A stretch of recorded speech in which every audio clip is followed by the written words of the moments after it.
Hello everyone, कैसे हो यार आप लोग। मैं आप सभी का स्वागत करता हूं प्रारंभ 2025 के बैच में, जहां पे आज हम एक बहुत ही धमाकेदार सा टॉपिक स्टार्ट करने वाले हैं। और इस टॉपिक से रिलेटेड जितने भी सवाल हैं नीट में पूछे गए, कहीं और जितने भी रेलेवेंट हैं, जितने भी इंपॉर्टेंट सवाल हैं, सारे के सारे सबका जूस निकाल के यहां पे मैं ले आया हूं आप सबके सामने, so that you can also get an idea कि इस पर्टिकुलर टॉपिक प्रोजेक्टाइल मोशन से किस किस कैटेगरी के सवाल आते हैं, क्या वैरायटी है क्वेश्चंस की, क्या टफनेस लेवल है क्वेश्चंस का। और ट्रस्ट मी, मजा आ जाएगा आज के सेशंस में। आपको काफी अच्छे क्वालिटी सेशंस मिलेंगे और साथ ही साथ आपको यह तक पता चलेगा कि भाई नीट के लिए मुझे पढ़ना किस लेवल तक है, क्योंकि पुराने नीट के ही पेपर्स हैं, एआईपीएमटी के पेपर्स हैं और काफी अच्छे लेवल के, ट्रस्ट मी। और बहुत ज्यादा इंपॉर्टेंट है, हर क्वेश्चन में एक नया कॉन्सेप्ट है, हर क्वेश्चन एक नए कॉन्सेप्ट से रिलेटेड है। सो यहां पे काफी मजा आएगा सेशन में। फटाफट आ जाओ, सारे अपने कामों को साइड में रख दो। गुड इवनिंग यार अपूर्व, कैसे हो। सो जल्दी से ही सेशन स्टार्ट करेंगे। आई एक्सपेक्ट कि आप लोगों ने प्रोजेक्टाइल मोशन का प्रीवियस सेशन देख लिया होगा, जहां पे हमने प्रोजेक्टाइल मोशन को काफी डिटेल्ड वे में समझा था, एक एनालिसिस लिया था प्रोजेक्टाइल मोशन के बारे में कि क्या क्या इंपॉर्टेंट पॉइंटर्स होते हैं, कितनी क्वेश्चंस होते हैं जो कि हमें समझ में आने चाहिए, और जो ग्राउंड टू ग्राउंड प्रोजेक्टाइल में बेसिक चीजें होती हैं, मैक्सिमम हाइट का केस क्या होता है, टोटल टाइम ऑफ फ्लाइट क्या होता है, इक्वेशन ऑफ ट्रैजेक्टरी क्या होता है, इन सब से रिलेटेड बातें करेंगे। विनय गुड इवनिंग।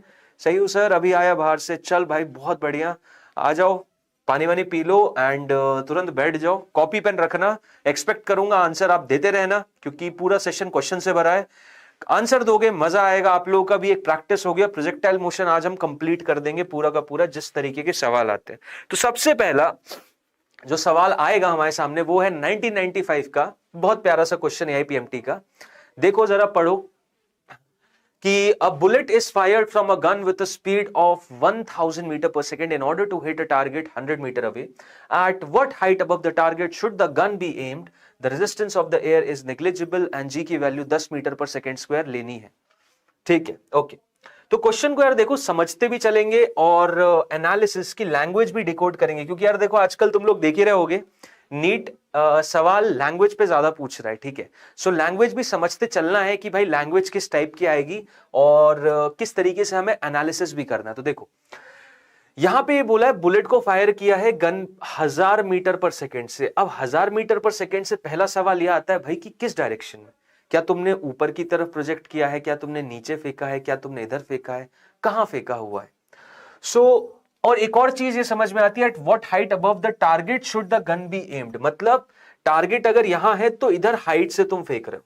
ठीक, अब मेन देखो कॉन्सेप्ट ये है, अगर वो किसी भी एंगल पे प्रोजेक्ट करता है, यानी ऑब्लिक प्रोजेक्शन करता, तो ऑब्वियसली यार एंगल का जिक्र होता, क्योंकि एंगल बिना जाने तो उस सेंस को या उस क्वेश्चन को क्रैक करना इम्पॉसिबल है। तो बिना एंगल दिए अगर वो प्रोजेक्शन की बात कर रहा है तो ऑब्वियसली वो हॉरिजॉन्टल प्रोजेक्शन की बात कर रहा है। देखो कहीं लिखा नहीं है सवाल में हॉरिजॉन्टल प्रोजेक्शन है, बट हमको हॉरिजॉन्टल प्रोजेक्शन लेके ही सवाल को सॉल्व करना है। हॉरिजॉन्टल प्रोजेक्शन लेके ही हम सवाल को सॉल्व करेंगे। तो आओ वही एनालिसिस लेते हैं कि एक गन है जो कि पोजिशनड है यहां पे, this is basically the gun, okay.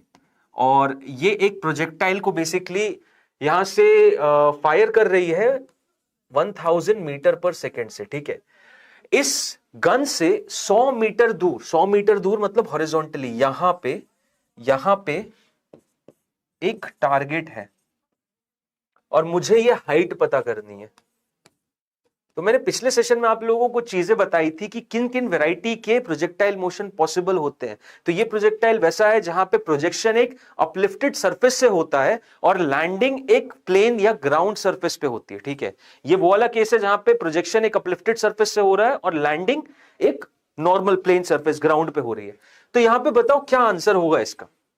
Simple सा एस्पेक्ट यह है, यहां पे आपको initial velocity along x, projectile motion के कॉन्सेप्ट आपको पता है यार। हम लोग प्रोजेक्टाइल मोशन दो भागों में बांट के समझते हैं, मतलब एक्स एक्सिस के अलोंग अलग समझेंगे और वाई एक्सिस के अलोंग अलग समझेंगे। ठीक है, अब एक्स एक्सिस के अलोंग अलग समझेंगे तो उसमें हमें यूएक्स पता है, यूएक्स कितना है 1000 मीटर पर सेकेंड, और यूवाई मुझे पता है, यूवाई यहां पे 0 के बराबर होगी। uy मेरी शून्य के बराबर होगी। एक्सेलरेशन अलोंग x तो कुछ होता नहीं है, और एक्सेलरेशन अलोंग y होगी मेरी -10 मीटर पर सेकेंड स्क्वायर, क्योंकि बाय कन्वेंशन में राइट और अपवर्ड डायरेक्शन पॉजिटिव लेता हूं, डाउनवर्ड डायरेक्शन मेरा 0 होता है। अपूर्व ने आंसर दे दिया। संस्कृति, गुड इवनिंग बेटा, हाउ आर यू? सो यहां पे ay की वैल्यू कितनी आ जाएगी? -10 मीटर पर सेकेंड स्क्वायर। चलो फटाफट देखते हैं। तो सिंपल सी चीज ये यार कि मेरे को जो रेंज है ना, रेंज कवर करना है। इस प्रोजेक्टाइल का रास्ता कुछ इस तरीके का होगा।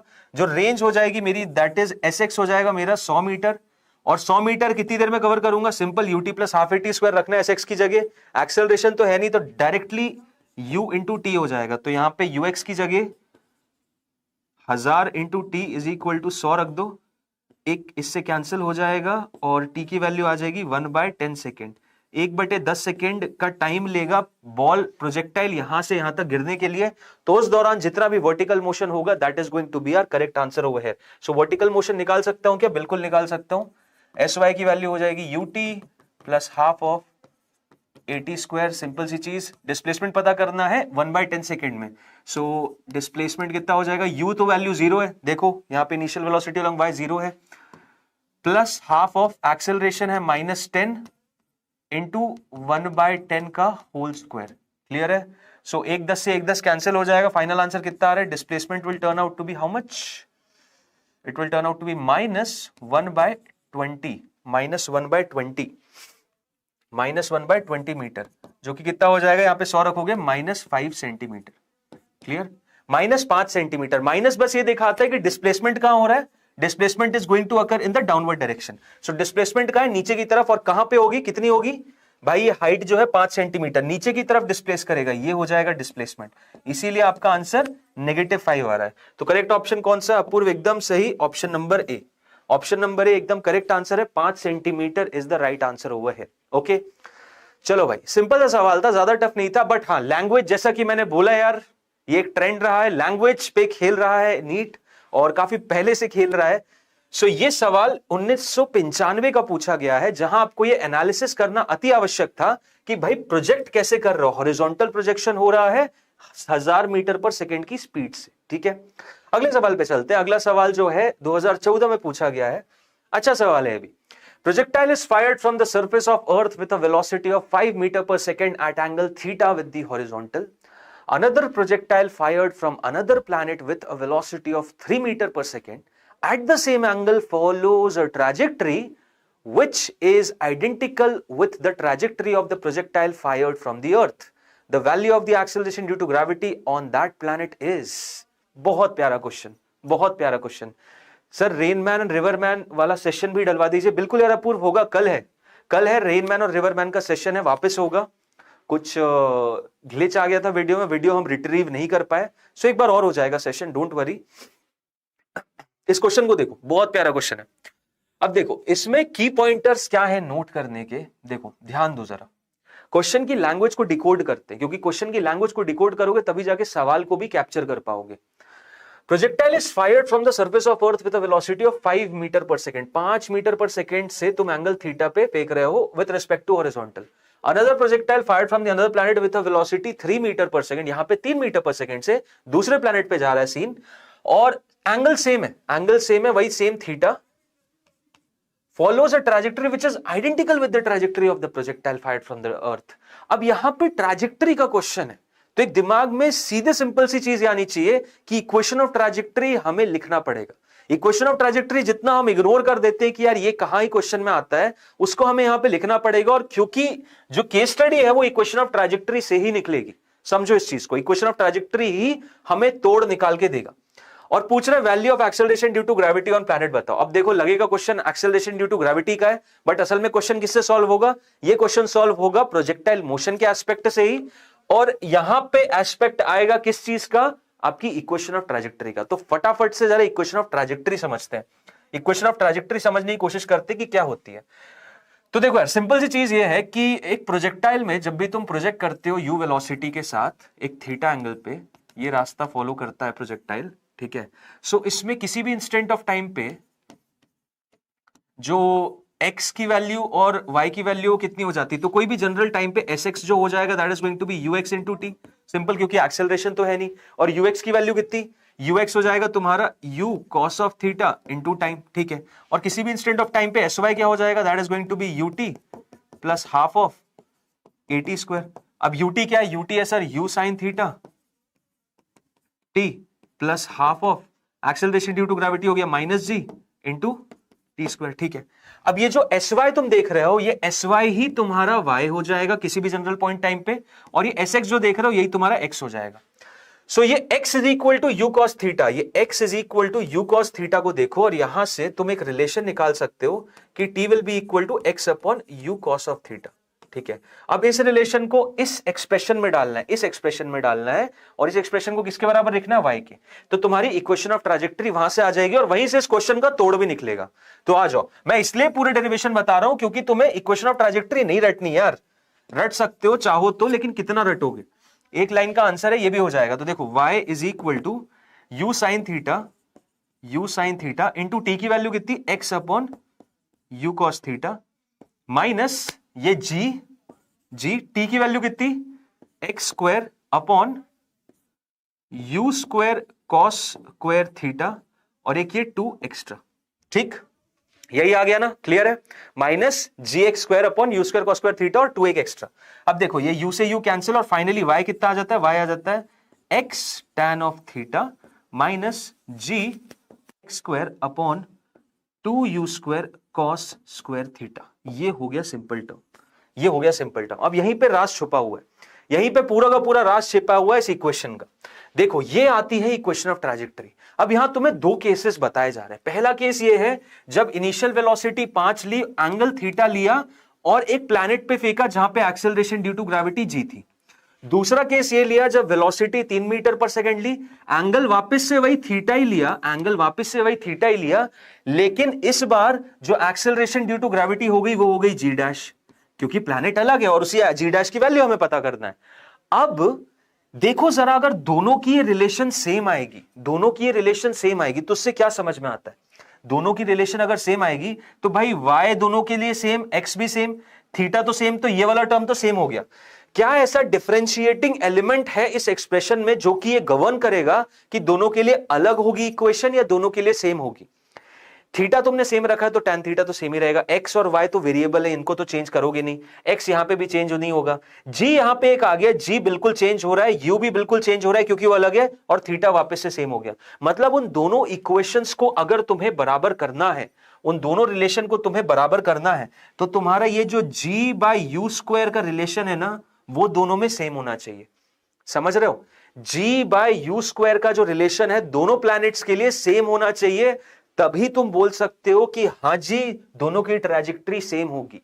इसी रिलेशन से समझ में आ रहा है कि g और u square, g by u square का रिलेशन सेम होना चाहिए दोनों प्लैनेट के लिए, तब मैं बोल सकता हूं कि हां भाई दोनों की इक्वेशन ऑफ ट्रैजेक्टरी सेम होगी। तो अगर जिन लोगों को इक्वेशन ऑफ ट्रैजेक्टरी संपट पड़ी थी वो बिल्कुल इस क्वेश्चन को कर देते, और जिनको नहीं समझ में आई होगी तो वो यार फंस गए होंगे। ठीक है, ये होती है मेरी इक्वेशन ऑफ ट्रैजेक्टरी। तो आओ अब इससे समझते हैं क्या बोल रहा है कि if trajectory for both the projectile is same,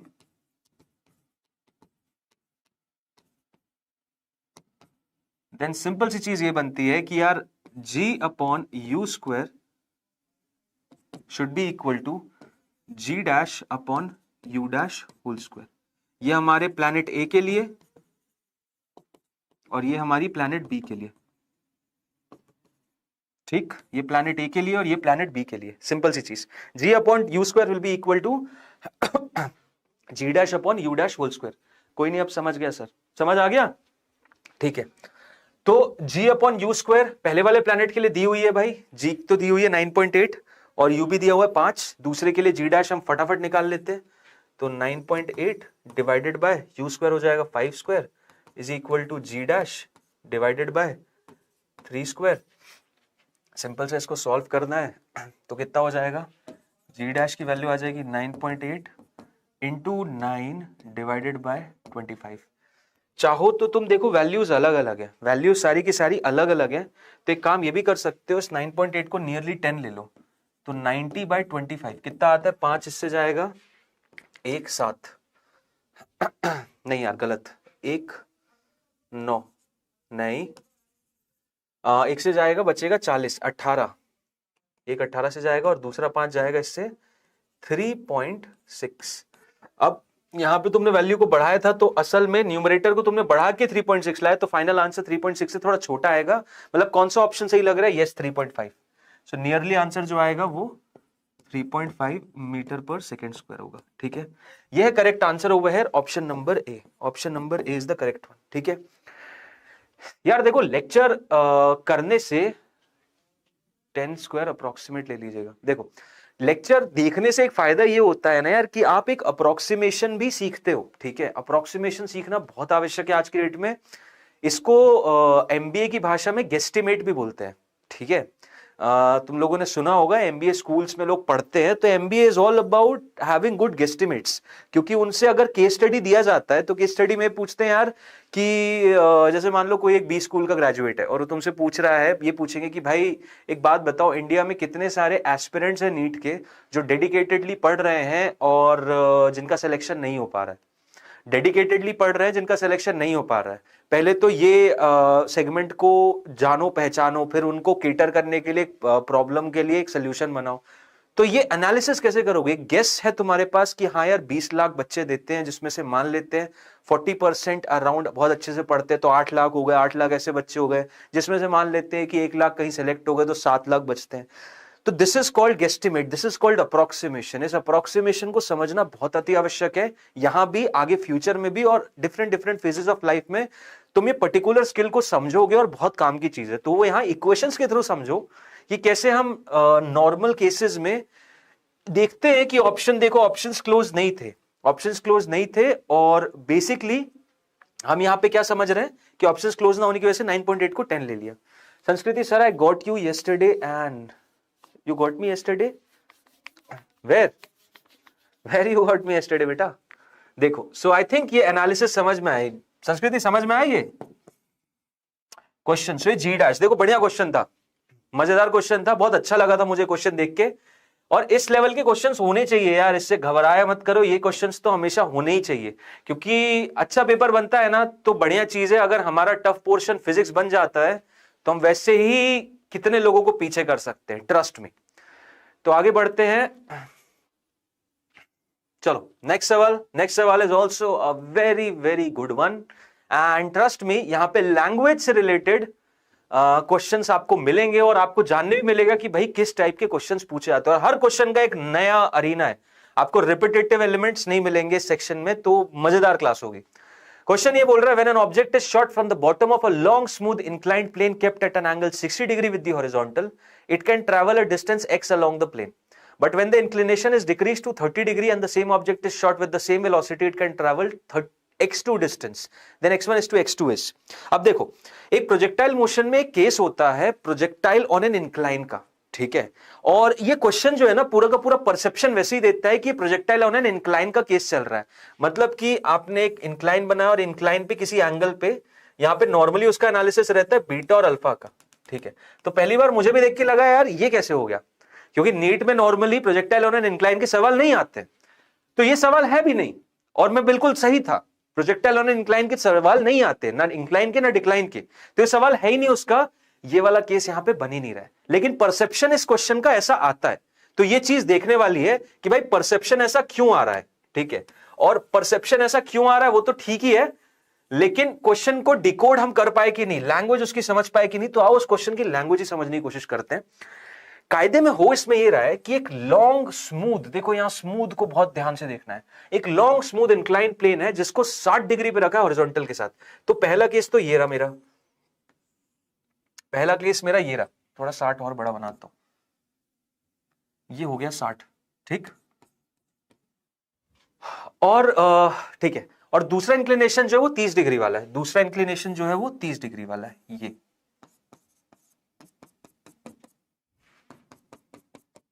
ठीक। अब देखो, जो पहला ऑब्जेक्ट था ना उसको शॉर्ट किया, मतलब समझ रहे हो तुम क्या किया, उसको शॉर्ट अलोंग द इंक्लाइन किया है। यहां पे सवाल का अर्थ ये है कि इंक्लाइन के अलोंग शॉर्ट कर दिया, मतलब इस तरीके से फेंका है तुमने, इस तरीके से, उसको वेलोसिटी कितनी दे दी, उसको कुछ velocity, short of the bottom travel distance एक्स1, अच्छा ठीक है, कुछ एक सेम वेलोसिटी u से और यहां पे भी सेम वेलोसिटी u से इस तरीके से फेंका है। और अब बेसिकली ये बोल रहे हैं कि यार ये जो है x1 डिस्टेंस तक ऊपर पहुंच गया है, ठीक है, और ये भी जो है वो x1 डिस्टेंस तक, ये x2 डिस्टेंस तक पहुंचा है, ये यहां से x2 डिस्टेंस पहुंचा है और ये यहां से x1 डिस्टेंस पहुंचा है। क्लियर है? तो मेन मुद्दे की बात ये है यहां पे कि ये प्रोजेक्टाइल का सवाल तो है ही नहीं, लेकिन परसेप्शन कैसा दे रहा था ये प्रोजेक्टाइल का, ये परसेप्शन कैसा दे रहा था प्रोजेक्टाइल का। लेकिन केस कायदे में है सिंपली आपका, या तो इसको लॉज ऑफ मोशन से सॉल्व कर लो या फिर इक्वेशंस ऑफ मोशन से सॉल्व कर लो कि भाई ये बॉल जब ऊपर जाएगी तो इस पे सिंपली एक एक्सेलरेशन लगेगा पीछे की तरफ, और एक्सेलरेशन की वैल्यू कितनी हो जाएगी भाई, जी देखो इधर आ रहा है, ये 30 हो जाएगा, 60 हो जाएगा, तो ये एक्सेलरेशन हो जाएगी जी साइन 60, जी साइन 60, और यहां पे ये एक्सेलरेशन वही कितनी हो जाएगी, जी साइन 30। तो सिंपल सी चीज यहां पे भाई v square minus u square equal to 2s लगाना है। टॉप मोस्ट सबसे ज्यादा डिस्प्लेसमेंट में फाइनल वेलोसिटी 0, यहां पे भी, यहां पे भी। तो डिस्प्लेसमेंट की वैल्यू बता सकता हूं, बिल्कुल बता सकता हूं, v square minus u square equal to 2s करना है। यहां पे x1 की वैल्यू आ जाएगी फाइनल 0, इनिशियल की वैल्यू कितनी u स्क्वायर, एक्सेलरेशन कितनी 2 इंटू नीचे की तरफ लग रहा है that is g sine 60 into x कितना हो गया, x हो गया x1, ठीक है, और एक नेगेटिव साइन और ले लेना, रीजन बीइंग क्योंकि जिस तरफ ये उसके ऑपोजिट में, तो ये नेगेटिव कैंसिल, x1 की वैल्यू कितनी आ जाएगी, u square upon 2g sign 60 हो जाता है √3/2, ठीक है, ये x1 आ गया। ऐसी x2 बता देते हैं, ये x1 आ गया, x2 बता देते हैं, x2 कितना हो जाएगा भाई, v square minus u square यानी 0 minus u square is equal to 2, acceleration due to gravity कितनी हो जाएगी, minus g sine 30 into s की वैल्यू हो जाएगी x2, तो x2 की वैल्यू कितनी आ गई, नेगेटिव नेगेटिव कैंसिल हो जाएगा, फाइनल वैल्यू आ जाएगी u square upon 2g into sine 30 की वैल्यू 1/2। अब x1 is to x2 देखना है, क्या देखना था हमें, x1 is to x2, तो x1 is to x2 जो हो जाएगा that is going to be equal to 1 is to √3, option number B. आया था क्या आंसर? नहीं यार अपूर्व एकदम सही है, बिल्कुल गलत नहीं हुआ तुम्हारा, एकदम सही आंसर है, 1 is to 3 is the correct answer. x1 is to x2 कितना आ जाएगा, देखना भाई, u square upon 2g/2, u square upon 2g/2 cancel, बचेगा मात्र √3, यहां √3 और यहां 1, सो आ जाएगा 1 is to √3, this is the correct answer. Option number B is the correct answer. 2019 का सवाल था, ये प्रोजेक्टाइल का सवाल नहीं था, लेकिन रखा क्यों था, क्योंकि परसेप्शन ऐसा दे रहा था कि ये सवाल है प्रोजेक्टाइल ऑन एन इंक्लाइन या डिक्लाइन वाले केस के साथ, हालांकि ये क्वेश्चन वैसा नहीं था। ओके चलो आ जाओ सर, नेक्स्ट सवाल पे चलते हैं। नेक्स्ट सवाल तो बहुत ही मजेदार है, बहुत मजेदार है।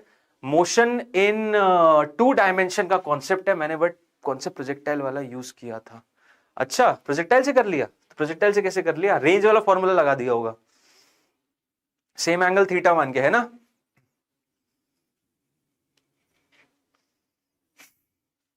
प्रोजेक्टाइल से हो गया, बहुत अच्छी बात है। लेकिन देखना क्या तुमने लगाया था सही था कि नहीं था। सो ये देखो, the position vector for a particle r is a function of time दिया हुआ है। क्वेश्चन पढ़ो, बहुत बढ़िया है, बहुत प्यारा क्वेश्चन है ये भी, और नीट में आए हैं ऐसे सवाल, तो हम ऐसे सवाल से भाग बिल्कुल नहीं सकते, लेकिन ये no doubt JEE Main level का सवाल है, जेई के लेवल का सवाल है। पोजीशन वेक्टर दे दिया as a function of time, अब 4 ऑप्शन दे दिए और इन्होंने हमसे ये पूछा इनमें से कौन सा गलत है, इनमें से कौन सा गलत है, ठीक है। सो सवाल कुछ हद तक मोशन इन 2 डायमेंशन से रिलेटेड है, ठीक है, और इसीलिए यहां पे प्लेस भी किया गया है। चलो देखो क्या बोल रहा है सवाल कि r की वैल्यू दे दी उन्होंने 4 sin 2πt i cap plus 4 cos 2πt j cap, where r is in meter and t is in seconds and I cap and j cap denote unit vectors along x and y direction. Especially, which one of the following statement is wrong about the motion of the particle? Motion of the particle. ठीक है, क्या इनमें से सही है, क्या इनमें से गलत है, बताना है। ठीक है, ठीक है भाई, कोई दिक्कत नहीं। चलो देखो, अब इसको करने का अप्रोच कुछ इस तरीके का है कि यहां पे आप देख सकते हो किसी भी इंस्टेंट ऑफ टाइम पे इसकी जो पोजीशन है वो दोनों के अलोंग है, आई कैप और जे कैप के अलोंग है।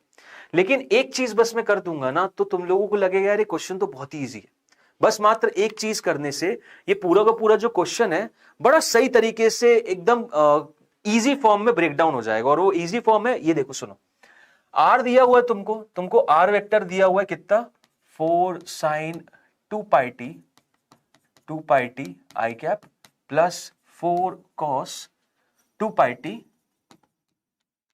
जे कैप। अब मैं चाहता हूं तुम मेरे लिए आर का मैग्नीट्यूड बताओ, मैं चाहता हूं तुम मेरे लिए आर का मैग्नीट्यूड बताओ, ठीक है, तुम मेरे लिए आर का मैग्नीट्यूड बताओ। बिल्कुल सही यार अपूर्व, एकदम सही बोला।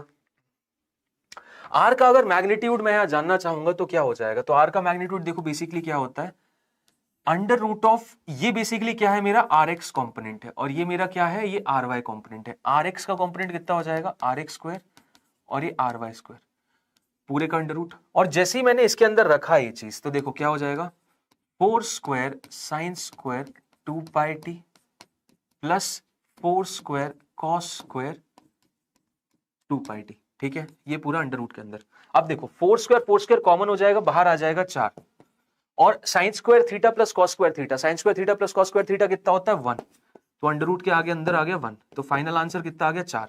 मतलब कि यार मैग्नीट्यूड तो सर 4 आ रहा है, आर का मैग्नीट्यूड तो 4 आ रहा है, मतलब कि ये पूरे एक्स वाई एक्सिस में कुछ इस तरीके से घूम रहा है, ये पूरे एक्स वाई एक्सिस में, पूरे कार्टेशियन प्लेन में ये ऑब्जेक्ट जो है एक्स और वाई पे इस तरीके से घूम रहा है कि किसी भी इंस्टेंट ऑफ टाइम पे बात करूं इसकी पोजीशन जो है ओरिजिन से वो 4 के बराबर है। तुम खुद सोचो ऐसा कौन सा मोशन होगा।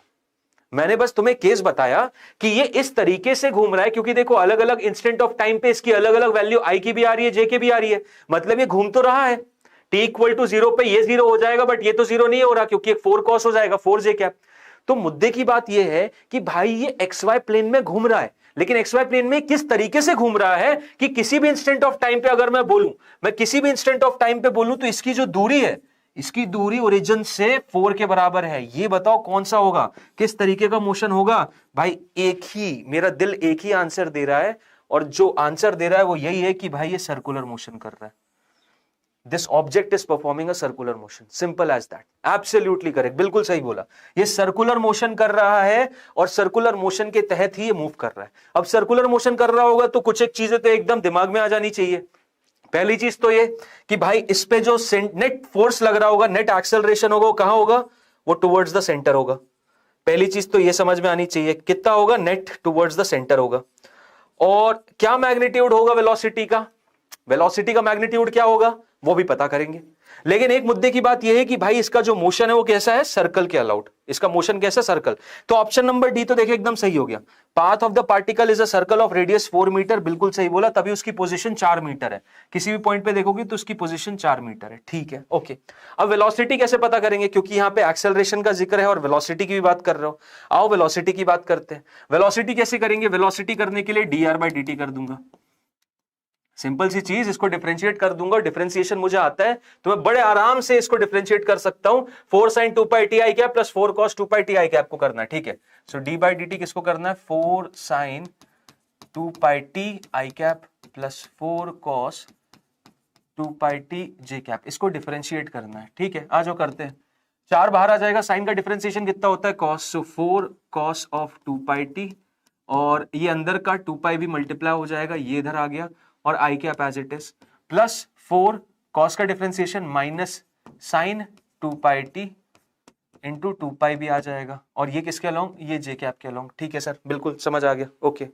नेक्स्ट चीज, सो वेलोसिटी की वैल्यू कितनी आ रही है, वी वेक्टर जो हो जाएगा मेरा आ जाएगा 8 pi cos of 2 pi T I cap minus 8 pi sine of 2 pi T J cap, ठीक है। अब वेलोसिटी की वैल्यू निकालते हैं, वेलोसिटी की भी वैल्यू निकालते हैं, तो v का मैग्नीट्यूड निकालूंगा, वापस वही आएगा, इसका स्क्वायर प्लस इसका स्क्वायर, इसका नेगेटिव भी ले लोगे तो भी एक ही चीज है। तो 8 पाई तो देखो बाहर आ जाएगा, 8 पाई तो बाहर आ जाएगा और cos square theta plus sin square theta 1 हो जाएगा, ठीक है। मतलब अंडर रूट के अंदर cos स्क्वायर 2 पाई टी बचेगा और sin स्क्वायर 2 पाई टी बचेगा, तो सिंपल वो 1 हो जाएगा, तो फाइनली 1। तो वेलोसिटी का मैग्नीट्यूड कितना आ गया, वो आ गया भाई 8 पाई, वेलोसिटी का मैग्नीट्यूड कितना है 8 पाई मीटर पर सेकंड। यहां पे कोई ऑप्शन है magnitude of the velocity of the particle is 8 metre per second, बिल्कुल सही, गलत है, एकदम गलत है, बिल्कुल गलत है, क्लियर है। नेक्स्ट चीज, magnitude of acceleration vector is v square by r where v is the velocity of the particle. ये तो होना ही है। क्यों होना है? इसलिए होना है सर क्योंकि वो सर्कुलर मोशन कर रहा है, और कोई भी ऑब्जेक्ट सर्कुलर मोशन करता है तो उस पे नेट सेंट्रिपिटल फोर्स तो लगता ही है, एक एक्सेलरेशन होगी, तो v स्क्वायर बाय r है। और साथ ही साथ मैग्नीट्यूड ऑफ वेलोसिटी चेंज भी नहीं हो रहा, यानी कि मात्र एक ही एक्सेलरेशन होगा उस पे, सेंट्रिपिटल एक्सेलरेशन। ये सर्कुलर मोशन का कॉन्सेप्ट भी आ गया। मतलब ये क्योंकि कांस्टेंट है, since it is constant, so what we can say is therefore only acceleration जो होगी वो सेंट्रिपिटल ही होगी, that is going to be v square by r के बराबर। क्या यहां से मैं सेंट्रिपिटल एक्सेलरेशन का मैग्नीट्यूड भी निकाल सकता हूं, क्योंकि कल को वो भी सवाल आ सकता है, बिल्कुल निकाल सकता हूं। ac की वैल्यू हो जाएगी 8 पाई होल स्क्वायर डिवाइडेड बाय 4, 8 पाई यानी 64 पाई स्क्वायर डिवाइडेड बाय 4 की वैल्यू एज इट इज, ये 16, फाइनल आंसर कितना रहा है 16 पाई स्क्वायर। ये मेरा एक्सेलरेशन हो जाएगा। कौन सा एक्सेलरेशन? सेंट्रिपिटल। इकलौता जो एक्सेलरेशन है वही, इकलौता जो एक्सेलरेशन है वही। क्लियर? तुम चाहो, अगर तुम्हें समझ में नहीं आया तो तुम यहां से भी कर सकते हो। इसको एक बार और डिफरेंशिएट कर लो, इसको एक बार और डिफरेंशिएट कर लोगे तो देखोगे 6 पाई में 2 पाई फिर से मल्टीप्लाई होगा, 16 पाई स्क्वायर आएगा जो बाहर आ जाएगा, और फाइनल आंसर 0 ही आएगा। तो मतलब एसी वही आएगा, इकलौता एक्सेलरेशन जो है उसको डिफरेंशिएट करके कर लो या डायरेक्टली ऐसे कर लो, आंसर सेम ही आना है। Acceleration is along are, along the radius, बिल्कुल सही बोला। तो बाकी सारे ऑप्शन सही हैं, एक ऑप्शन सी मात्र जो है वो गलत है, और इसलिए गलत है क्योंकि 8 लिखा है, खाली 8 पाई लिखते तो वो भी सही हो जाता। समझ गए? तो ये एनालिसिस बहुत इंपॉर्टेंट है, बहुत मजेदार क्वेश्चन है। डाउट हो कोई तो मुझे बताओ, नहीं हो तो फिर आगे बढ़ते हैं। बहुत प्यारा क्वेश्चन था, और कोई भी इशू हो तो मुझे बताओ। वैसे क्वेश्चन बहुत अच्छा था, ठीक है। और ऐसे क्वेश्चन आते हैं भाई, ऐसे ही करते हैं। सर मैंने भी डबल डिफरेंशिएट किया था, बिल्कुल डबल डिफरेंशिएशन करोगे तो भी आंसर वही आएगा, तो भी एक्सेलरेशन की वैल्यू 16 पाई ही आनी है, अलग नहीं होगी। तुम इस मेथड से करो, उस मेथड से करो, क्वेश्चन को तुमने पूरा रूट तरीके से समझ लिया, एकदम निचोड़ के समझ लिया, तो तुम डबल डिफरेंशिएट करके आंसर निकालो या फिर तुम v स्क्वायर बाय r रख दो, इट्स द सेम थिंग यार, इट्स द सेम थिंग। यहां पे इसका मैग्नीट्यूड कांस्टेंट होना ही दिखा रहा था कि बस एक ही एक्सेलरेशन होगी जो कि होगी centripetal, that is v square by r। Simple सा कॉन्सेप्ट, सिंपल सा कॉन्सेप्ट। चलो आगे बढ़ते हैं। AIPMT 2008 का कॉन्सेप्ट है, बहुत बढ़िया क्वेश्चन ये भी है। आओ देखते हैं क्या बोल रहा है, देखना सारे सवाल अलग level. Particle of mass m is projected with velocity v making an angle of 45 degree with the horizontal. When the particle lands on the level ground, the magnitude of change in its momentum will be। क्या होगा change in momentum? संस्कृति हो कि चली गई? Sanskriti Gupta, are you there? Particle of mass m is projected with velocity v making an angle 45 degree with the horizontal. When the particle lands on the level ground, the magnitude of change in its momentum will be। Okay, सोचो जरा momentum में change कितना होगा। Momentum में change भी निकालेंगे और यहां एक और चीज भी हम निकालेंगे, एवरेज वेलोसिटी भी निकालेंगे, ठीक है। And also calculate the average velocity. यहां पे एक और चीज ऐड करते हैं, and also calculate the average velocity, क्योंकि इससे रिलेटेड भी क्वेश्चंस आते हैं। क्लियर? देखो सिंपल सी चीज, Vx तो 0 होगा सर, बिल्कुल मोमेंटम अलोंग x 0 हो जाएगा, सही बोला। देखो भाई 45 डिग्री पे तुमने प्रोजेक्ट किया, 45 डिग्री पे तुमने प्रोजेक्ट किया, ये कुछ इस तरीके से, ये एंगल 45। अब वेलोसिटी v है, ठीक है। ये वेलोसिटी क्या हो गई? v cos of 45। ये वेलोसिटी क्या होगी? v sin of 45। क्लियर? अब ये बंदा यहां से प्रोजेक्ट करेगा और यहां पे गिरेगा, तो जब ये यहां पे गिरेगा ना, तो पता है ये उसी एंगल पे गिरेगा, मतलब ये जो एंगल बनाएगा ना वो 45 डिग्री ही रहेगा। जितना एंगल यहाँ पे रहेगा उतना एंगल यहाँ पे भी हॉरिजॉन्टल के साथ रहेगा। ये सीन है, यही सीन है, ठीक है। जितना एंगल यहाँ पे बना रहे हैं वो हॉरिजॉन्टल के साथ, वहां पे भी उतना सेम ही एंगल बनाएगा, ठीक है। जितना एंगल वहां बना रहा है उतना ही एंगल वो वहां पे भी बनाएगा। ये भी 45 ही रहने वाला है, ठीक है। ये केस है, मतलब यहाँ पे अगर 30 बना रहा है तो यहाँ 30 बनाएगा, यहाँ 60 बना रहा है तो यहाँ 60 बनाएगा, सिंपल सी चीज। जिस वेलोसिटी से ऊपर गया था उसी वेलोसिटी से लैंड करेगा अगर एयर रेजिस्टेंस का एस्पेक्ट नहीं है तो। जिस वेलोसिटी से फेंका था उसी वेलोसिटी से यहां लैंड भी करेगा। रीजन सिंपल सा होता है, क्योंकि देखो हॉरिजॉन्टल वेलोसिटी तो अनहिंडर्ड रहती है और वर्टिकल वेलोसिटी क्योंकि सेम हाइट पे गिर रहा है, ऊपर नीचे जा रहा है, तो भाई कंजर्वेशन ऑफ मैकेनिकल एनर्जी बोलती है कि भाई काइनेटिक एनर्जी वापस उतनी ही हो जानी है। तो ये हो जाएगा v sin 45। तो बताओ यहां पे चेंज इन मोमेंटम कितना होगा। तो देखो चेंज इन मोमेंटम को मैं दो एक्सिस के अलोंग बात करूंगा। एक जो चेंज इन मोमेंटम मेरा होगा वो हो जाएगा भाई x के अलोंग, और एक हो जाएगा मेरा y के अलोंग। ठीक है, अब x के अलोंग कितना हो जाएगा, तो x के अलोंग फाइनल ये रहा और इनिशियल ये रहा। फाइनल कितना है v cos 45, इनिशियल कितना है v sin 45। तो सिंपल सी चीज ये हो जाएगी m v cos 45 minus m v sin 45। Clear. तो x के अलोंग तो कितना आ रहा है यार, x के अलोंग तो 0 आ रहा है, x के अलोंग तो भाई 0 आ रहा है। और y के अलोंग कितना आ रहा है, y के अलोंग नीचे की तरफ आएगा m v sin of 45। तो मैं नीचे का डायरेक्शन नेगेटिव लेना है तो नेगेटिव लो, माइनस पहला वाला ऊपर के अलोंग था जो कि हो जाएगा m v sin of 45। ये पूरा किसके अलोंग है, ये पूरा है j कैप के अलोंग। ठीक है भाई, ठीक है, ओके डन।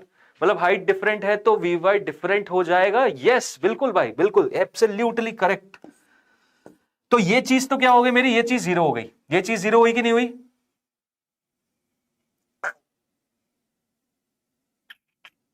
ये साइन क्यों लिखा है, कॉस होगा ना, ये तो कॉस होगा, ये तो कॉस होगा। ठीक है, तो ये चीज तो 0 हो गई। Simple mv cos 45 minus mv cos 45 0 हो जाएगा, और minus of mv sin 45 minus of mv sin 45 कितना हो जाएगा। So delta p will be equal to इसके अलोंग 0 और इसके अलोंग कितना हो जाएगा minus of 2 mv sin of 45 degree along j cap. अब पूछो क्या पूछना है, हमने तो ये तक बता दिया चेंज इन मोमेंटम भैया होगा माइनस जे के अलोंग, और मैग्नीट्यूड कितना आएगा 2mv sin 45। sin 45 की वैल्यू 1/√2, 2 से मल्टीप्लाई होगा तो mv√2। Correct answer is option number C. Correct answer क्या है, ऑप्शन नंबर सी। ठीक है, डेल्टा पी जो हो जाएगा that is going to be 0 I cap minus 2 times mv sin of 45 degree along J cap. ये तो मैग्नीट्यूड कितना हो जाएगा, मैग्नीट्यूड हो जाएगा 2mv sin 45। 2mv sin 45 मतलब 2mv इंटू 1/√2। ठीक है, अब नेक्स्ट केस देखते हैं, कैलकुलेट द एवरेज वेलोसिटी। इससे रिलेटेड भी बड़ी एक इंपॉर्टेंट बात बताता हूं तुम लोगों को। तो ये तो हो गया भाई चेंज इन मोमेंटम। अब चेंज इन मोमेंटम की अगर मैं बात करता हूं, चेंज इन मोमेंटम की बात करता हूं, तो किसी भी पॉइंट पे चेंज इन मोमेंटम बस इतना हो जाएगा, जो भी उसकी वर्टिकल वेलोसिटी उसका ट्वाइस, जो भी उसका मोमेंटम है अलोंग द वर्टिकल उसका ट्वाइस कर दोगे, चेंज इन मोमेंटम पता चल जाएगा। नेक्स्ट केस बात करते हैं एवरेज वेलोसिटी की। इससे रिलेटेड भी काफी सारे सवाल आए हुए हैं। तो देखो यहां पे तुमने प्रोजेक्ट किया, यहां पे तुमने प्रोजेक्ट किया, क्लियर है, यू वेलोसिटी के साथ। अब तुम किन्हीं भी दो पॉइंट्स के बीच में कैलकुलेट करना चाहते हो, क्या तुम किन्हीं दो पॉइंट्स के बीच में कैलकुलेट करना चाहते हो एवरेज वेलोसिटी। क्या करना चाहते हो, एवरेज वेलोसिटी कैलकुलेट। मतलब तुम इन दोनों पॉइंट्स के बीच में कैलकुलेट करना चाहते हो, ये सेम लेवल पे, ये सेम लेवल पे। ठीक है, उसके बाद फिर तुम मान लो इन दो लेवल पे करना चाहते हो ये, फिर उसके बाद तुम मान लो इन दो लेवल पे करना चाहते हो।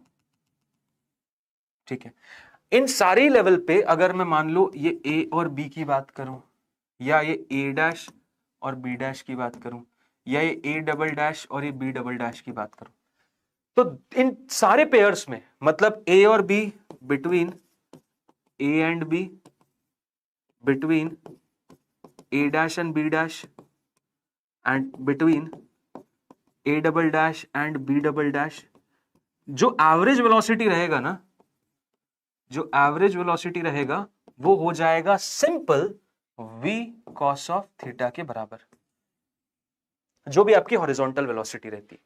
सेम लेवल पे एवरेज वेलोसिटी जितनी भी होगी that's just going to be the horizontal component, मतलब u ने दी थी तो u cos थीटा।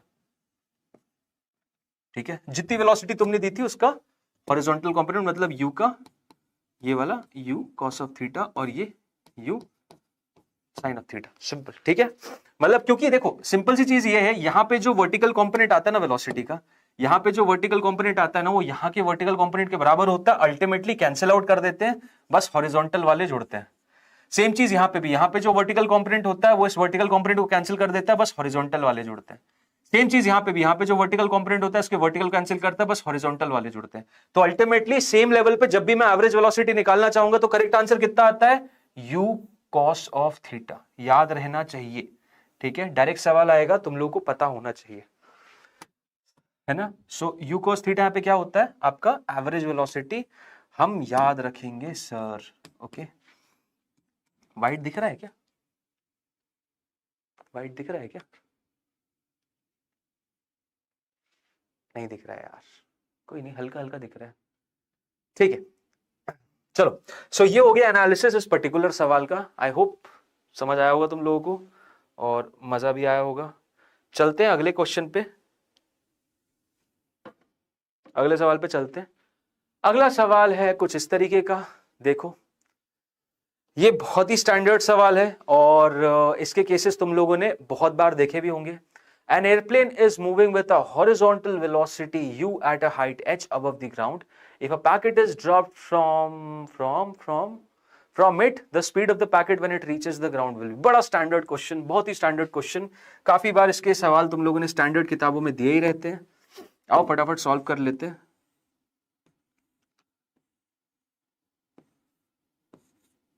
ये एयरप्लेन हो गई, ठीक है। ये एयरप्लेन क्या कर रही है भाई, एक पैकेट को रिलीज कर रही है।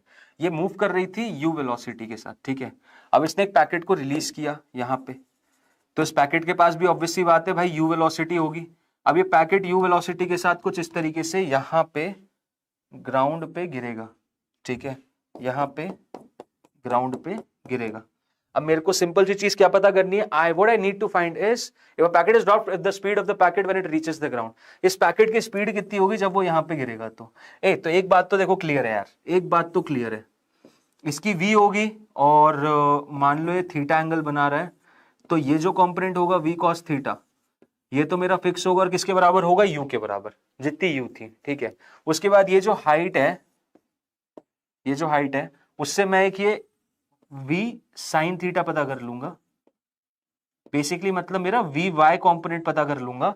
और यहां पे मेरा क्या पता है, मेरे को वी एक्स कॉम्पोनेंट पता है, ठीक है। वी वाई पता कर लूंगा और वी एक्स मुझे पता ऑलरेडी यू है, तो फाइनल वी की वैल्यू कितनी हो जाएगी, फाइनल वी की वैल्यू हो जाएगी under root of V X square plus V Y square. Simple सी चीज, वी की वैल्यू कितनी हो जाएगी, under root of V X square plus V Y square. HCV, हाँ यार एचसीवी का स्टैंडर्ड क्वेश्चन है, बिल्कुल सही बोला पूर, ए आंसर सही है, बिल्कुल सही, बिल्कुल सही, absolutely correct. So V X की वैल्यू तो यू है और वी साइन थीटा कितना हो जाएगा, सिंपल यार, u इक्वल्स टू 0 है, यू वाई कितना है, यू वाई 0 है, ए वाई कितना है, ए वाई जी है, तो वी वाई कितना हो जाएगा, v y will be equal to v square minus u, यानी v square will be equal to u square plus 2as, simple सी चीज। सो वी वाई स्क्वायर कितना हो जाएगा, that is going to be u y 0 हो गया, 2 acceleration is g and s y is h, so v y की value आ गई under root of 2gh, right, clear. So बस we X square plus V Y square कर दो, simple, under root of U square plus 2gh पूरे का under root, this is going to be my net velocity, this is going to be my net velocity. कोई अगर तुमसे tan theta पूछेगा तुम वो भी बता सकते हो, टैन थीटा कितना हो जाएगा, टैन थीटा बताना भी कोई टफ काम नहीं है। देखो सिंपल सी चीज ये, टैन थीटा ये है, ये है टैन थीटा, टैन थीटा कितना हो जाएगा, vertical component divided by the horizontal component. Simple सी चीज, देखो ये वर्टिकल कंपोनेंट कितना है, this is v y, so tan theta will be equal to v y upon v x. V y कितना है मेरा, v y is root 2gh upon v x कितना है u, सो थीटा की value भी आ गई कितनी, tan inverse under root of 2gh upon में u, ये रहा, theta is equal to tan inverse under root of 2gh upon u। इस तरीके से भी तुम निकाल सकते हो। तो करेक्ट आंसर क्या हो गया, correct answer is option number A, correct answer is option number ए। कहा गया, ये रहा, option number A is the correct answer, ठीक है। चलो समझ आ गया होगा। नेक्स्ट सवाल पे चलते हैं। नेक्स्ट सवाल जो है वो रहा ये,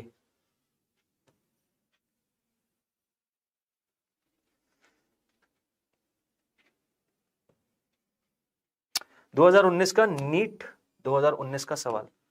देखो दो बुलेट को फायर किया horizontally and simultaneously towards each other from rooftops of two buildings 100 metre apart and of same height of 200 meter with the same velocity of 25 meter per second. When and where the two bullets will collide? कहां पे ये दोनों bullet collide करेंगे?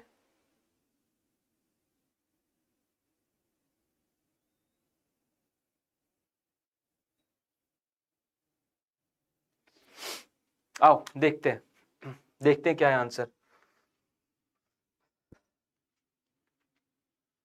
दो bullet को fire किया horizontally and simultaneously towards each other from roofs of two buildings 100 metre apart and of same height 200 metre.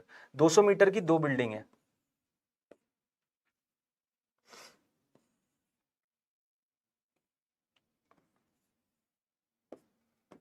दोनों building 200 metre है, ठीक है। दोनों की हाइट से मैंने दो बुलेट को फायर किया हॉरिजॉन्टली और दोनों को सेम स्पीड दिए 25 मीटर पर सेकेंड, ठीक है। यहां से भी 25 मीटर पर सेकेंड, ठीक। अब when and where the two bullets will collide, दोनों के बीच की दूरी दी हुई है कितनी, सॉरी 100 मीटर दी है, दोनों के बीच की दूरी दी है 100 मीटर, क्लियर। सो अब हमें पता करना है ये दोनों मिलेंगी कहां पे, ये दोनों मिलेंगी कहां पे। क्वेश्चन फिर से बता दीजिए, ये वाला क्वेश्चन देखो बेस्ट सिंपल सा यार, वही तो बता रहा हूं। क्वेश्चन ये है कि दो बुलेट को यहां बिल्डिंग की ऊंचाई से फेंका गया है, ठीक है, और हमें बताना है ये दोनों कहां मिलेंगी। बेसिकली कॉन्सेप्ट है यहां पे कोलिजन ऑफ प्रोजेक्टाइल्स का कॉन्सेप्ट लग रहा है, ठीक है। किसका लग रहा है, कोलिजन ऑफ प्रोजेक्टाइल्स का कॉन्सेप्ट लग रहा है। अब यहां पे एक चीज बड़ी इंपॉर्टेंट सी समझने की कोशिश करो कि प्रोजेक्टाइल्स का कोलिजन एक कंडीशन में होता है, प्रोजेक्टाइल्स का कोलिजन करवाने के लिए एक कंडीशन चाहिए रहती है, तो वो समझा तो फिर ये क्वेश्चन तुम लोगों को बहुत अच्छी तरीके से समझ में आ जाएगा कि कोलिजन ऑफ प्रोजेक्टाइल होने के लिए मान लो तुम सेम लेवल से चीजें प्रोजेक्ट कर रहे हो, ये u1 दे दी, ये u2 दे दी, इसका एंगल θ1 लिया, इसका एंगल θ2 लिया, ठीक है। अब ये u1 का एक कंपोनेंट इधर आएगा, that is going to be u1 cos of θ1, और ये u2 का एक कंपोनेंट इधर आएगा, that is going to be u2 cos of θ2, clear. Vertical component आ जाता है u1 sin ऑफ θ1 और इसका वर्टिकल कंपोनेंट आ जाता है u2 sin ऑफ θ2। तो इसको आप ट्रिक मानो या जो मानो, बेसिकली कॉन्सेप्ट आता रिलेटिव मोशन से कि इफ u1 sin ऑफ θ1 की वैल्यू u2 sin ऑफ θ2 के बराबर हो जाए, अगर ये दोनों बराबर हो जाते हैं, ठीक है, अगर ये दोनों बराबर हो जाते हैं तो भाई सिंपल सी चीज है, दोनों प्रोजेक्टाइल कहीं पे बीच में कोलाइड कर जाएंगे, मतलब ये कहीं पे बीच में कोलाइड कर जाएंगे, यहां पे समझ रहे हो। अगर इसकी वैल्यू इसके बराबर है, अगर u1 sin θ1 is equal to u2 sin θ2 बराबर है, तो ये प्रोजेक्टाइल कोलाइड करेंगे, ठीक है। मतलब the projectiles will collide in midair, clear। ये याद रखो, हमेशा याद रखना, ठीक है, कि दो प्रोजेक्टाइल की अगर वर्टिकल कंपोनेंट बराबर हो जाते हैं तो वो कोलाइड करेंगे, श्योर शॉर्ट बात है। अब कितनी देर के बाद कोलाइड करेंगे ये कैसे पता करोगे, तो उसके सिंपल सा इलाज ये रहता है कि भाई इनके बीच की दूरी कितनी है, इनके बीच की दूरी कितनी है, तो इनके बीच की दूरी सर मान लेते d है, इनके बीच की दूरी कितनी है d है, तो जो टाइम टेकन होगा कोलाइड करने के लिए वो कितना हो जाएगा, so time taken to collide, time taken to collide कितना हो जाएगा, इसमें सिंपली जितना भी डिस्टेंस d है डिवाइडेड बाय जो भी इनकी हॉरिजॉन्टल कंपोनेंट की वेलोसिटी है ना उनको ऐड कर दो, मतलब u1 cos of θ1 plus u2 cos of θ2, ये हो जाता है टाइम, क्लियर है। ये भी रिलेटिव मोशन से आता है, this also is from relative motion. Basically होता क्या है कि तुम एक की फ्रेम से बैठ के दूसरे की फ्रेम को ऑब्जर्व करोगे तो वो तुम्हारी तरफ चलता हुआ आना चाहिए, सिंपल सी चीज। इसकी फ्रेम से सेकंड की फ्रेम से फर्स्ट को देखोगे तो फर्स्ट तुम्हारी तरफ चलता हुआ आना चाहिए, अगर वो तुम्हारी तरफ चलता हुआ आएगा तो भाई वो कोलाइड भी करेगा, और कितनी देर में करेगा, इतनी देर में करेगा। सिंपल सा कॉन्सेप्ट यही लगता है, सिंपल सा एस्पेक्ट भी यही लगता है। तो कंडीशन ये है, कोलिजन की कंडीशन क्या है, ये रही कि वर्टिकल कंपोनेंट बराबर होने चाहिए, और समय कितना होना चाहिए, भाई समय होना चाहिए जितना भी डिस्टेंस है डिवाइडेड बाय दोनों की वेलोसिटी का मैग्नीट्यूड जोड़ के लिख दो। u1 cos of theta 1 plus u2 cos theta 2। इन्हीं दो कॉन्सेप्ट को यूज करके इस क्वेश्चन को सॉल्व करना है। तो देखो यहां पे इनकी क्या वर्टिकल कंपोनेंट की वेलोसिटी सेम है। सर कैसी बच्चों ऐसी बातें कर रहे हो, इन दोनों की वर्टिकल कंपोनेंट तो है ही नहीं, शून्य है, तो जीरो है मतलब सेम है तो कोलिजन हो सकता है, बिल्कुल हो सकता है। कंडीशन ऑफ प्रोजेक्टाइल रीच हो रहा है, बिल्कुल हो रहा है, डेफिनेटली हो रहा है। अब नेक्स्ट थिंग क्या है कि कितनी देर के बाद ये लोग कोलाइड करेंगे, कितनी देर के बाद ये लोग कोलाइड करेंगे। तो उसका तरीका क्या है, क्या बोला, जितनी भी दूरी है, time after which they will collide, जितनी भी दूरी है 100 डिवाइडेड बाय दोनों की वेलोसिटीज जो हॉरिजॉन्टल के अलोंग है उनको ऐड कर दो, तो 100/25 + 25 यानी 50, कितना आ गया, 2 सेकंड के बाद। 2 सेकंड के बाद ये लोग कोलाइड करेंगे। कितनी देर के बाद, ये लोग 2 सेकंड के बाद कोलाइड करेंगे। अब 2 सेकंड के बाद कोलाइड करेंगे तो कहां पे होंगे, वर्टिकल और हॉरिजॉन्टल डिस्टेंस बताओ भाई। हॉरिजॉन्टल डिस्टेंस तो सिंपल सी चीज है, 25 × 2 ये 50 हो जाएगा और ये 50 हो जाएगा। अब रही बात ये हाइट की, तो हाइट पता कर लेते हैं, वो हाइट पता कर लेते हैं कि 2 सेकंड के बाद ये वर्टिकल से कितना नीचे की तरफ गया है उसको पता कर लेंगे और उसको 200 में से घटा देंगे तो एच मैक्स आ जाएगा, कितनी हाइट पे मिल रहा है। तो ये जो हाइट तुम देख रहे हो, ये जो हाइट तुम देख रहे हो, इसको निकालना बहुत आसान है, ये एच निकालना बड़ा आसान है। बस ये एक्स, ये वाई डिस्टेंस को पता कर लो। वाई कितना हो जाएगा sir, initial velocity along Y दोनों की 0 थी, एक्सेलरेशन अलोंग वाई दोनों का 10 था नीचे की तरफ, और 2 सेकंड में आप देखना चाहते हो कि एस वाई कितना होगा जिसको आप वाई बोल रहे हो। तो क्या मैं पता नहीं कर सकता, S is equal to UT plus half AT square से बिल्कुल पता कर सकता हूं sir. S is equal to UT plus half AT square, बस लगाना है। देखो डिस्प्लेसमेंट कितना हो जाएगा, वाई, यूटी कितना है 0 प्लस हाफ ऑफ एक्सेलरेशन कितनी है, एक्सेलरेशन है सर -10 इंटू टाइम कितना है सर, टाइम है 2², ठीक है, 1 2 से कैंसिल, तो y की वैल्यू कितनी आ रही है सर, y की वैल्यू आ जाएगी -20। -20 का मतलब क्या है सर, नेगेटिव ये दिखा रही है कि नीचे की तरफ हो रहा है, नेगेटिव क्या दिखा रही है कि नीचे की तरफ हो रहा है। तो हमें नेगेटिव से मतलब नहीं, हमें तो मैग्नीट्यूड चाहिए। तो भाई 20 मीटर नीचे आ गए तो बचा हुआ डिस्टेंस कितना हो जाएगा, h की वैल्यू कितनी हो जाएगी, h की वैल्यू हो जाएगी 200 में से 20 घटा दो यानी 180 मीटर ऊपर, ठीक है। क्या निकालना था वैसे, ये रहा ना option number A, option number A, after 2 second at height of 180 metre, क्योंकि 2 सेकंड दो जगह दिया है तो हमने टाइम भी निकाल लिया और वो डिस्टेंस भी निकाल लिया। 50 वाला पॉइंट रिपीट प्लीज, कौन सा 50 वाला, 50 वाला पॉइंट बेटा ये है, देख इसकी 25 मीटर पर सेकंड है, इसकी 25 मीटर पर सेकंड है, तो 2 सेकंड में ये 25 और 25 50 ही जाएगा ना, 25 + 25, तो ये कहां पे तक पहुंच जाएगा हॉरिजॉन्टली 50, ये भी कितना पहुंच जाएगा 50, सिंपल सी चीज। और वर्टिकल डिस्टेंस कितना हो जाएगा, ये वाई मैंने पता कर लिया। क्लियर है अपूर्व, समझ में आया, कोई भी डाउट हो बताओ, दोबारा बताता हूं। क्वेश्चन था ना एकदम झकास, नीट का सवाल है, देख लो नीट का सवाल। और लग क्या कॉन्सेप्ट रहा है, कोलिजन ऑफ प्रोजेक्टाइल का कॉन्सेप्ट लग रहा है। किसका कॉन्सेप्ट लग रहा है, कोलिजन ऑफ प्रोजेक्टाइल का कॉन्सेप्ट लग रहा है। क्लियर है, collision of projectile. And sir ये भी कौन सा, अच्छा ये भी दोबारा बताऊं। देखो कोलिजन ऑफ प्रोजेक्टाइल का मेन थीम जो रहता है वो ये रहता है कि प्रोजेक्टाइल्स को जो भी तुम वेलोसिटी दो, इसको u1 वेलोसिटी दी, इसको u2 वेलोसिटी दी, इसको θ1 पे, इसको θ2 पे, इनके इंडिविजुअल हॉरिजॉन्टल और वर्टिकल कंपोनेंट निकालो। जो वर्टिकल कंपोनेंट होने चाहिए वो बराबर होने चाहिए, ये दोनों बराबर अगर होंगे तो आपका प्रोजेक्टाइल मिड एयर में कोलाइड करेगा, projectiles will collide in mid air, ये कंडीशन होती है, ठीक है, ये कंडीशन होती है। निकलती कहां से है, रिलेटिव मोशन के कॉन्सेप्ट से निकलती है कि अगर आपको मिड एयर में चाहिए कि प्रोजेक्टाइल मेरे कोलाइड करे तो सिंपल सा एस्पेक्ट ये है कि आपकी वर्टिकल कंपोनेंट मतलब u2 sin θ2 इसके बराबर होना चाहिए।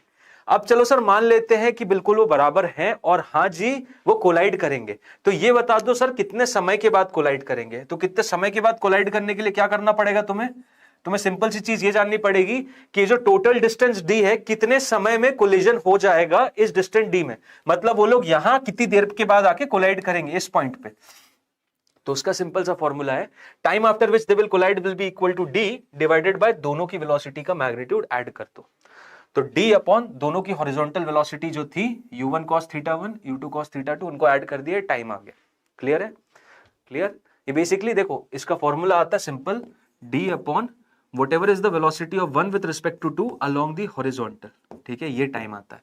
तो अलॉन्ग दी हॉरिजॉन्टल कितनी हो जाएगी भाई, इसकी फ्रेम से देखूंगा, u of two with respect to one यानी u2g माइनस u1g, u2g इधर है नेगेटिव की तरफ, माइनस ऑफ u1g, तो ये पॉजिटिव होके एक नेगेटिव था तो वापस, तो basically u2 minus u2 cos theta minus u1 cos theta दोनों ऐड ही हो रहे हैं, ठीक है। सो तुम ये फॉर्मूले से ही इस पे ही पहुंचोगे कि दोनों ऐड ही होते हैं, अल्टीमेटली दोनों ऐड होते हैं, तो फाइनल टाइम इस तरीके से निकाला जाता है, this is the time after which they collide.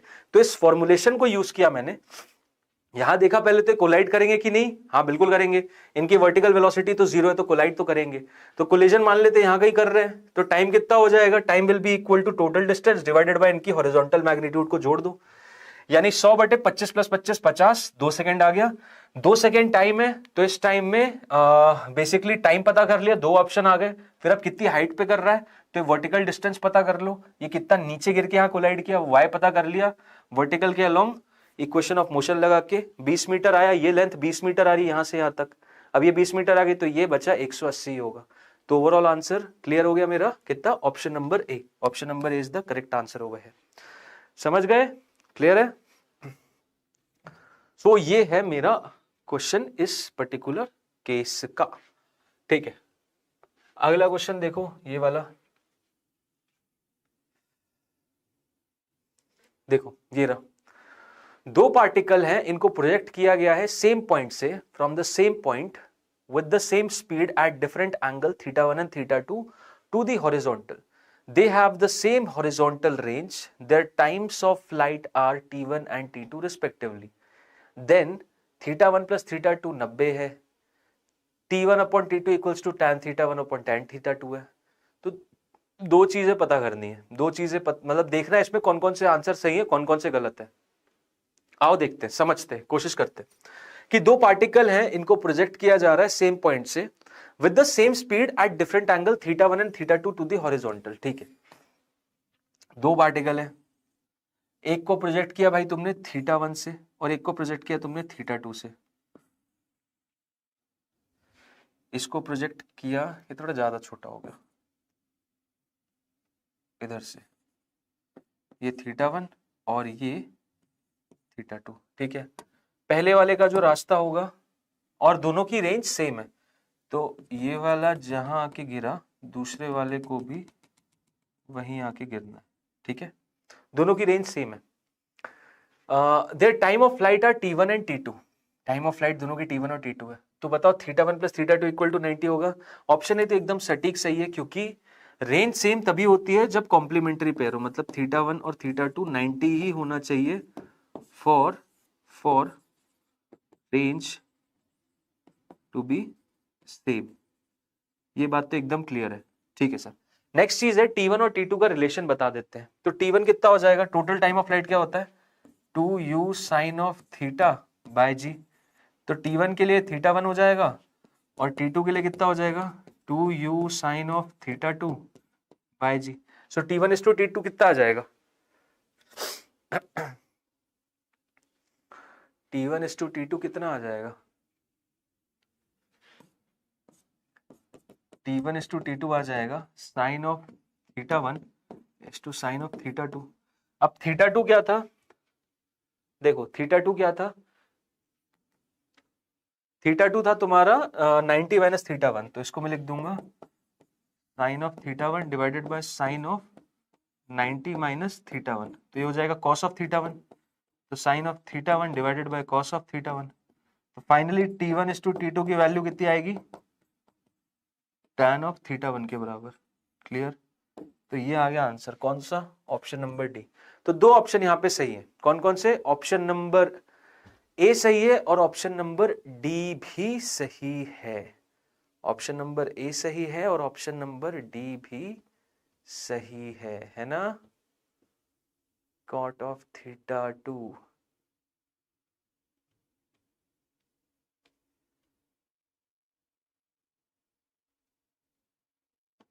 हाँ जी बिल्कुल, option number A and option number D is the correct one, ठीक है, डी बिल्कुल सही है, अपूर्व सही बोला, और ऑप्शन नंबर डी भी एकदम करेक्ट है, दो आंसर सही थे इसमें। अगले सवाल पे चलते हैं,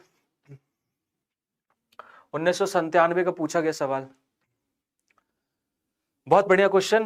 चाहता तो नहीं था मैं इसको यहाँ पे इन्वॉल्व करना, बट ठीक है, प्रोजेक्टाइल का केस देख रहे हैं तो हमें पता होना चाहिए कि प्रोजेक्टाइल कहाँ कहाँ यूज होता है। ठीक है, प्रोजेक्टाइल पता होना चाहिए कि कहाँ कहाँ यूज होता है। ओके, चलो देखते हैं।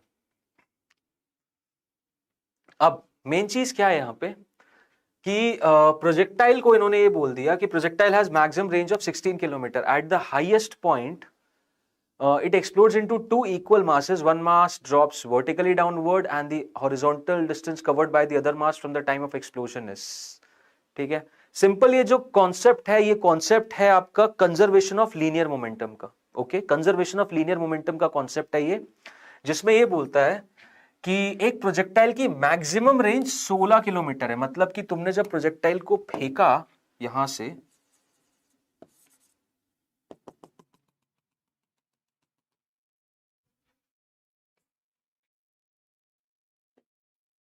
ठीक, ये रहा, तो एक प्रोजेक्टाइल की मैक्सिमम रेंज कितनी थी? 16 किलोमीटर। और जब वो टॉप मोस्ट पॉइंट पे पहुंचा ना, जब वो टॉप मोस्ट पॉइंट पे पहुंचा तो वो दो पार्ट्स में ब्रेक हो गया यार। वो दो पार्ट में ब्रेक हो गया, एक छोटा पार्ट और एक बड़ा पार्ट। ठीक है, एक छोटा पार्ट और एक बड़ा पार्ट। छोटा नहीं, sorry, equal parts. It exploded into two equal masses, equal masses में ब्रेक हुआ है। अब इक्वल मासेस में ब्रेक हुआ है तो देखो क्या होगा, हरा बनाते हैं यार एक, ये हो गया।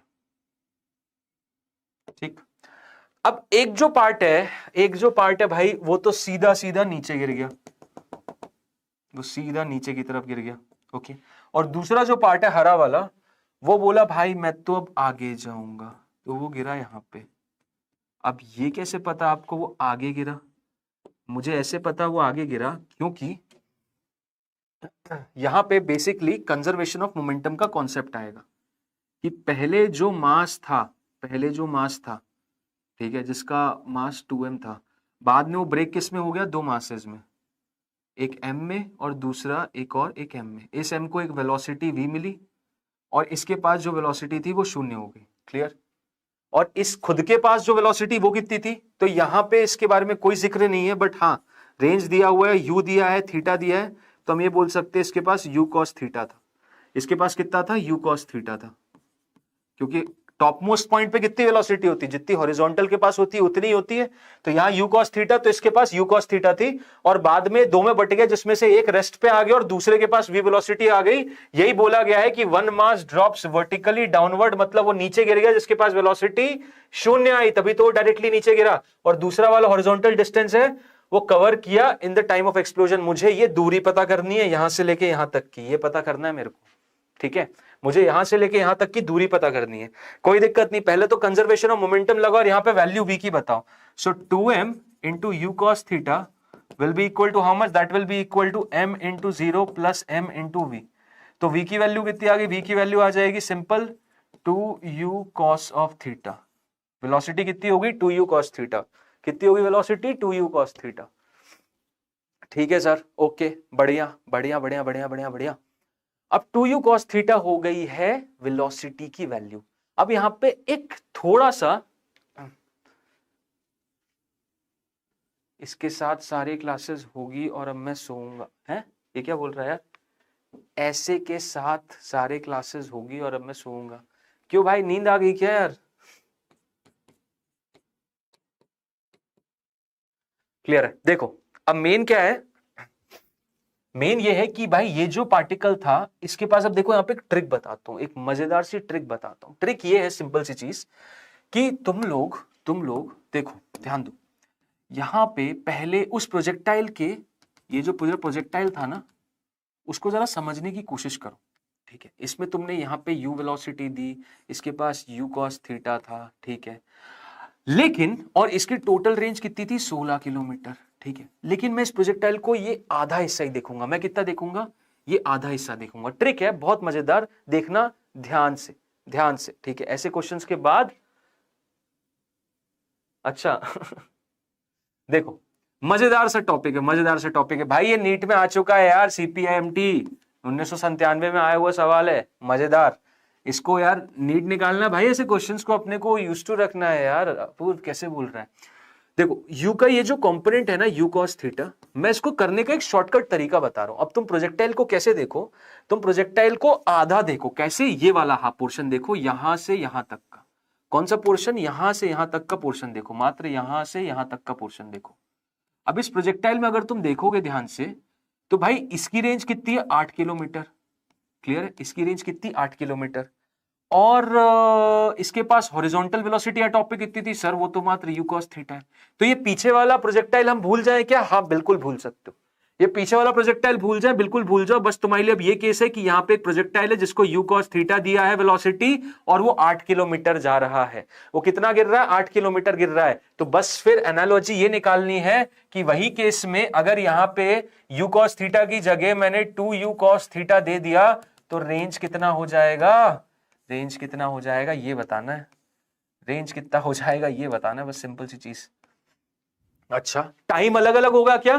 टाइम तो सेम होगा ना भाई। क्यों टाइम सेम नहीं होगा? यहां पे भी यू वाई 0 है, यहां पे भी acceleration due to gravity G लग रही है, यहां पे भी यू वाई 0 है, यहां पे भी एक्सेलरेशन ड्यू टू ग्रेविटी लग रही है। तो यहां से यहां तक गिरने का समय में यहां से यहां तक वो गिरेगा। बिल्कुल सही बात। तो यहां पे जो रेंज आएगा R1 और यहां पे जो रेंज आएगा R2, वो क्या हो जाएगा? यहां जो R1 आएगा that is going to be U cos theta into T, और यहां जो R2 आएगा that is going to be 2 U cos theta into T. समझ रहे हो बात को? और U cos theta into T कितना है? U cos theta into T हो जाएगा मेरा 8 किलोमीटर। तो ये कितना हो जाएगा? ये 2 गुणे 8 यानी कि 16 किलोमीटर। समझ में आया? देख के आंसर निकालना था, तुम्हें सॉल्व नहीं करना है इसको यहां पे। क्लियर? तो इस सिनेरियो में ये समझ में आया कि यहां पे वेलोसिटी डबल हो गई। यहां वेलोसिटी डबल हो गई तो भाई यहां से वो कितना दूर और गिरेगा? भाई 8 गिरना चाहिए था, अब वो गिर जाएगा 8 और, यानी 16 kilometre. Correct answer B. Correct answer is B. समझ गए? क्लियर है? सिंपल सा क्वेश्चन है, बस दिमाग लगाना है। दिमाग लगा लिया तो तुम्हें समझ में आ गया। सिंपल सा एस्पेक्ट यहां पे मैंने कैसे किया, मैंने पूरे प्रोजेक्टाइल का आधा हिस्सा काट दिया और आधा समझ लिया। इस आधे को समझ लिया, यहां पे देखा कि भाई यहां पर जब मैं प्रोजेक्टाइल को यू कॉस थीटा वेलोसिटी दे रहा हूं तो वो कितना दूर गिर रहा है? वो गिर रहा है 8 किलोमीटर दूर। तो अब यहीं पे वेलोसिटी अगर मैं डबल कर दूंगा तो कितना आगे गिरेगा? भाई वो डबल गिरेगा, रेंज उसकी डबल हो जाएगी, क्योंकि समय तो उतना ही रहने वाला है। समय जितना था उतने का उतना ही रहेगा। समझ रहे बात को? तो यहां से ये एनालिसिस समझ में आता है कि बॉस जो नई रेंज आएगी that is going to be 16 kilometre per hour, and that is option number B, 16 kilometre. Clear है? समझ आ गया? सो यहां पे इस सवाल के साथ आई सपोज आप सभी को समझ में आया होगा सारे कॉन्सेप्ट जो हमने समझे हैं। एंड इसी के साथ टाइम आ गया है यार आज की क्लास फिनिश करने का। I think you have loved the session. काफी सारे इंसाइट मिले होंगे, काफी अच्छे मजेदार क्वेश्चन मिले होंगे, और इन क्वेश्चंस का लेवल श्योर शॉट बिल्कुल बहुत अच्छा था। सारे क्वेश्चन एक नई वैरायटी की तरफ हिंट कर रहे थे। सारे क्वेश्चन में रखने का मेरा एक ही मेन मकसद था कि प्रोजेक्टाइल मोशन में नीट में पुराने सालों में जितने सवाल आए हैं उनसे आप वाकिफ हो जाओ। आपको कभी भी आगे फ्यूचर में प्रोजेक्टाइल मोशन से रिलेटेड कोई भी दिक्कत आती है तो टेंशन मत लेना, इस पर्टिकुलर सेशन को देख लेना, आपको काफी अच्छा इंसाइट और हेल्प मिल जाएगी। और आपको वन शॉट सेशन है ये, इसके बाद आपको इधर उधर भटकने की जरूरत तो नहीं है। ठीक है? सो ऐसे ही मोस्ट इंपॉर्टेंट क्वेश्चंस की सीरीज हम आगे वाले टॉपिक्स और चैप्टर्स के लिए भी लाएंगे। चैनल से ट्यून्ड रहो। और साथ ही साथ एक और चीज हमने नोटिस की है आप स्टूडेंट्स के साथ, जो कि आप के चॉइसेस के अकॉर्डिंग आप ऑफलाइन कोचिंग जा रहे हो, ऑनलाइन जा रहे हो, कहीं भी जा रहे हो, आपको एक प्रॉब्लम आ रही है कि आप कुछ कुछ कॉन्सेप्ट्स को समझ नहीं पा रहे हो। तो हम बहुत ही जल्द एक सीरीज लाने वाले हैं आप सभी के लिए, कॉन्सेप्ट ओरिएंटेड, मतलब जिसमें हम कॉन्सेप्ट को समझाएंगे बहुत ही बढ़िया तरीके से और उससे रिलेटेड सवाल कराएंगे, जिससे वो कॉन्सेप्ट आपको क्लियर समझ में आ जाए। मतलब पूरा चैप्टर ना समझ के अगर मात्र आपको कॉन्सेप्ट समझना है तो वो पर्टिकुलर सीरीज आपके लिए काफी हेल्पफुल होगी। So stay tuned to the channel, and कोई भी और दिक्कत होती है मिलते नेक्स्ट सेशन में। Till then bye bye, thank you, all the best to all of you.